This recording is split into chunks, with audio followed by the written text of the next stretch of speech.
આજે ગુરુ પૂર્ણિમાના પાવન પ્રસંગ નિમિત્તે સર્વે ગુરુજનોના ચરણોમાં કોટી કોટી વંદન। આજના પ્રસંગે એક નાનકડો પ્રસંગ મારે કહેવો છે કે જ્યારે ભગવાન બુદ્ધ એ ગૃહ ત્યાગ કરી અને નીકળી પડે છે અને એમને આખરે પછી બોધિસત્વ પ્રાપ્ત થાય છે। બોધિ ગયા ખાતે પોતાને પરમ જ્ઞાનની પ્રાપ્તિ થાય છે।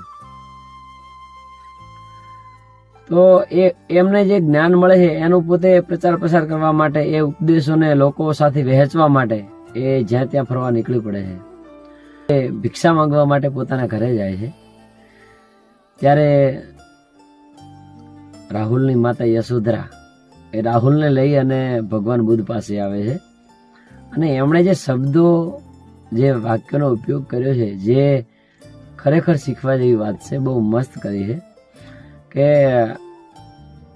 હે પરમ કૃપાળુ પરમાત્મા, હે સિદ્ધ પુરુષ, તમારું મેળવેલું તમામ જ્ઞાન, ઉપદેશો, આધ્યાત્મિકતા એનું કોઈ જ મહત્વ નથી જો તે જ્ઞાન વિદ્વતાનો ઉપયોગ તમે તમારા કુટુંબમાં કરતા નથી। જો તમે તેની શરૂઆત તમારા કુટુંબથી, તમારા પરિવારજનોથી, તમારા સ્નેહીજનોથી, એની સાથે જો તમે તે જ્ઞાનની શરૂઆત ન કરી શકો, એનો લાભ ન આપી શકો, તો આ તમારું સંપૂર્ણ જ્ઞાન છે ને એ ઝીરો છે।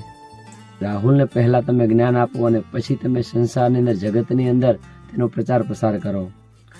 કોઈ પણ જ્ઞાન એ એની ચરમસીમાએ તો અને તો જ પહોંચી શકે, એનો ફેલાવો તો અને તો જ થઈ શકે કે જો એનો લાભ કુટુંબ પરિવારજનોને પહેલા મળે।